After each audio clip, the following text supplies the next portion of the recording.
Мен 7-ші сынып оқушысы Жолдас Жаннар. Бүгін біз биология пәнінен жасуша макетін жасайтын боламыз. Жасуша дегеніміз тіршіліктің негізгі бірлігі. Барлық ағзалар жасушадан тұрады. Жасуша макетін жасау үшін бізге шыны әйнек,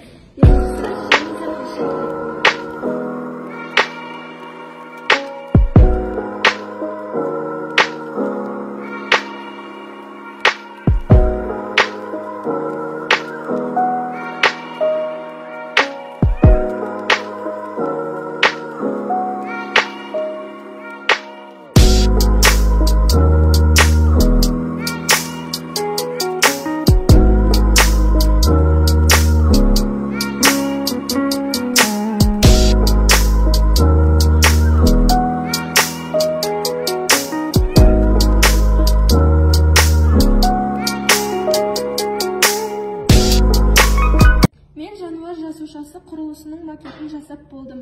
Бірінші тұрған бізде жасуша қабықшасы, екіншісі ядрошық, үшіншісі ядро, төртіншісі митохондрия, бесіншісі Гольджи аппараты, алтыншысы бізде цитоплазма деп аталады, жетіншісі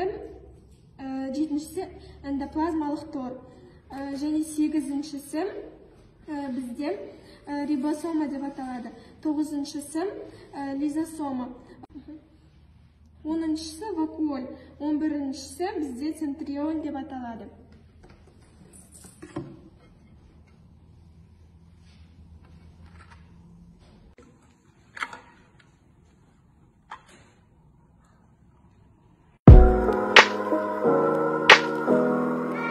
Саламатсыздар ма, құрметті ұстаздар мен оқушылар. Мен 9-ші сынып оқушысы Қадырқұл Алтынай биология сабағынан ДНК-ның моделін жасайтын боламыз. Ол үшін бізге скотч, түрлі түсті түтікше, қайшы қажет болады. ДНК деген күрделі химиялық зат.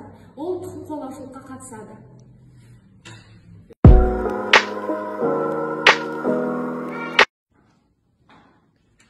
Міне біздің ДНК-мыздың моделі дайын болды.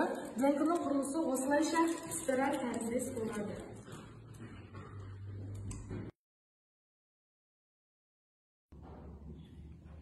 Саламатсыздар ма, құрметті ұстаздар мен оқушылар. Бүгін біз биология сабағынан оқушымен бірге сіздерге тыныс алуды жолдарын көрсететін боламыз.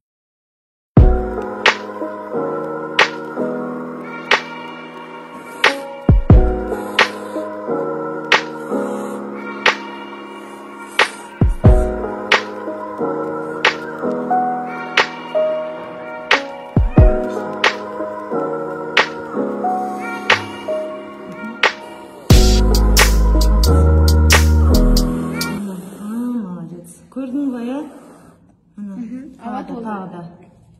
Адамның тыныс алу жүйесі осылай жұмыс жасайды, дем алып, демді шығарған кезінде қаттырақ альвеолдарға ауа толып жатыр.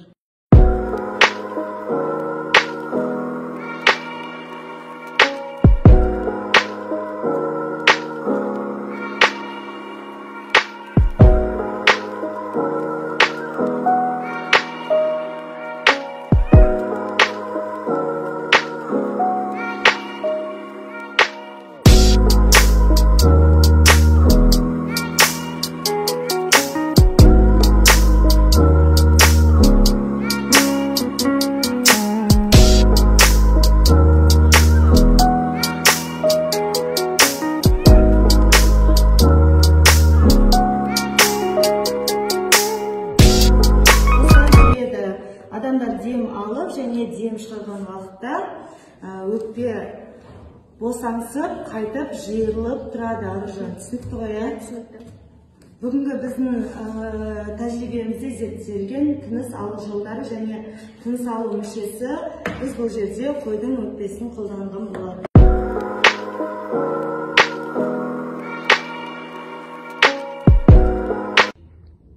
Саламатсыздар ма, құрметті ұстаздар мен оқушылар. Мен 6-ш сынып оқушысы Әпсәлі Кәусармын. Бүгін менің жасайтын жұмысым молекула мен атомның модельдері. Ол үшін бізге мына ермек сазбен таяқша қажет. Молекула зат молекуладан тұратын болса, молекуланың өзі де өте ұсақ бөлшектерден тұрады. Біз оны атом дейміз.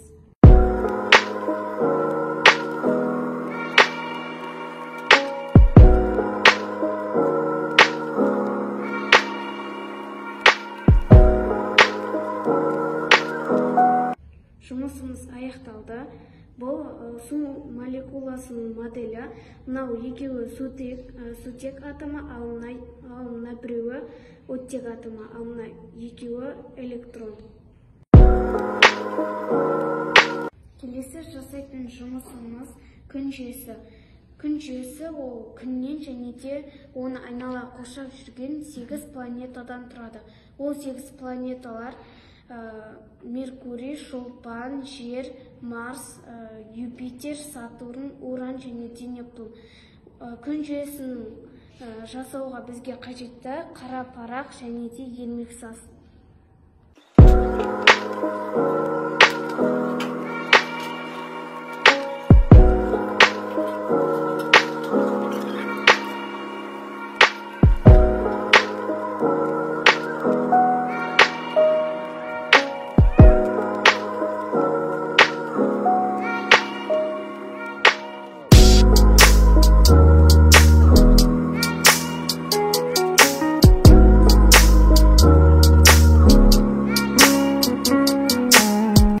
Бүгін жаратылыстану пәнінен жасаған жұмысым күн жүйесі. Күн жүйесі күннен және де 8 планеталардан тұрады. Олар Меркурий, Шолпан, Жер және де жер серігі Ай, Марс, Юпитер, Сатурн, Уран және де Нептун.